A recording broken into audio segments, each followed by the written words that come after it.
নমস্কার ভিউয়ার্স, চলে এলাম আজকের এই মুহূর্তের আবহাওয়ার ঝড় বৃষ্টি ও নিম্নচাপের গুরুত্বপূর্ণ আপডেট নিয়ে। এবার বাংলায় শুরু হওয়ার কথা ছিল বর্ষা বিদায় পালা, তবে তার আগেই ভয়ঙ্কর দুঃসংবাদ দিল আলিপুর আবহাওয়া অধিদপ্তর। আগামী কিছুদিন পরেই বঙ্গোপসাগরে তৈরি হবে ভয়ঙ্কর ঘূর্ণিঝড় মন্থা। আঘাত হানবে ভারতসহ বাংলাদেশের বেশিরভাগ জায়গায়। আজ সন্ধ্যার দিকে কলকাতা সহ হাওড়া, বাগনান, চন্দনপুর, চকদহ, শান্তিপুর, তমলুক, কাঁথি সহ অধিকাংশ জেলাতে বজ্রসহ ভারী থেকে মাঝারি বৃষ্টির সম্ভাবনা রয়েছে। এছাড়া বাংলাদেশেরও অধিকাংশ জায়গায় ভারী বৃষ্টির সম্ভাবনা রয়েছে বলে জানিয়েছে আবহাওয়া দপ্তর। আজ 11ই অক্টোবর শনিবার কেমন থাকবে পশ্চিমবাংলা সহ বাংলাদেশের আবহাওয়ার পরিস্থিতি তা এই ভিডিওতে জানিয়ে দিব। তাই ভিউয়ার্স, আপনি পশ্চিমবাংলার কোন জেলা থেকে ভিডিওটি দেখছেন আর আপনাদের সেখানে আবহাওয়ার পরিস্থিতি কেমন কমেন্ট করে জানান। আর এই রকম আবহাওয়া সংক্রান্ত আপডেট পেতে চ্যানেলটিকে সাবস্ক্রাইব করে নিন। এখন আমি ওপেন করে নিয়েছি স্যাটেলাইট চিত্র, আর স্যাটেলাইট চিত্রতে আমরা বর্তমান দেখতে পাচ্ছি পশ্চিমবাংলা কিন্তু বর্তমান মেঘে সেরকম ঢাকা নেই।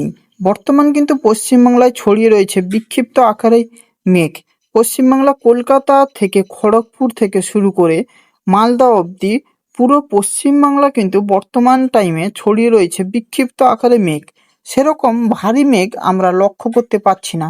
তবে আমরা যদি নজর দিই বাংলাদেশের দিকে, তাহলে বাংলাদেশের দিকে নজর দিলে আমরা কিন্তু দেখতে পাচ্ছি বাংলাদেশ কিন্তু বর্তমান টাইমে বেশ মেঘে আচ্ছন্ন হয়ে আছে। বাংলাদেশের ঢাকা থেকে শুরু করে ময়মনসিংহ, সিলেট সব জায়গায় বর্তমান টাইমে কিন্তু মেঘ রয়েছে, যার প্রভাবে হতে পারে বাংলাদেশে ভারী বৃষ্টি। এখন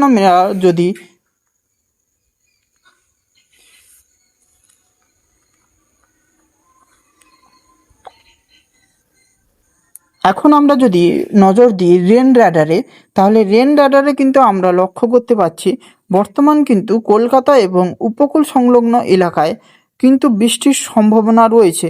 গোসাবা, বারুইপুর এবং জয়নগর এই সমস্ত জায়গায় বর্তমান টাইমে কিন্তু মাঝারি থেকে ভারী বৃষ্টির সম্ভাবনা রয়েছে। সাথে নামখানা এবং প্রসেরগঞ্জ এই সমস্ত জায়গায়ও কিন্তু বর্তমান টাইমে বৃষ্টির সম্ভাবনা রয়েছে।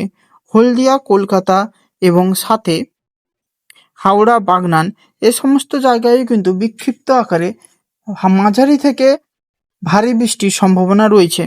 তবে বর্তমান টাইমে আমরা কিন্তু লক্ষ্য করছি আরামবাগ, বর্ধমান এবং কোলাঘাট, খড়গপুর এই সমস্ত জায়গায় কিন্তু সেরকম বৃষ্টির কোনো সম্ভাবনা নেই।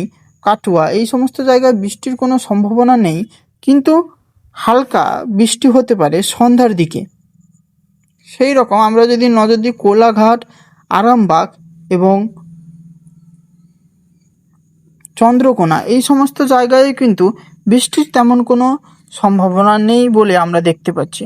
তবে আমরা যদি নজর দিই একটু উপকূল সাইডে, যেমন হলদিবাড়ি, গঙ্গাসাগর কিংবা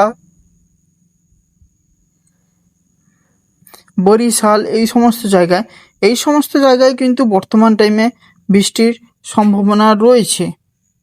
যদি বাংলাদেশের দিকে নজর দিই, তাহলে বাংলাদেশের কিন্তু খুলনা, বরিশাল, কালাপাড়া, ঢাকা এই সমস্ত জায়গায় কিন্তু বর্তমান টাইমে মেঘের আনাগোনা রয়েছে এবং বৃষ্টির সম্ভাবনা কিন্তু রয়েছে।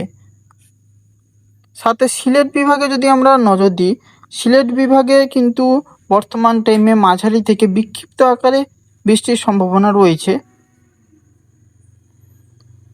কাপাসিয়া বিভাগেও কিন্তু বর্তমান বৃষ্টির সম্ভাবনা রয়েছে। মতিরহাট, লালমোহন এই সমস্ত জায়গায় কিন্তু বর্তমান টাইমে মাঝারি থেকে ভারী বৃষ্টির সম্ভাবনা হতে পারে।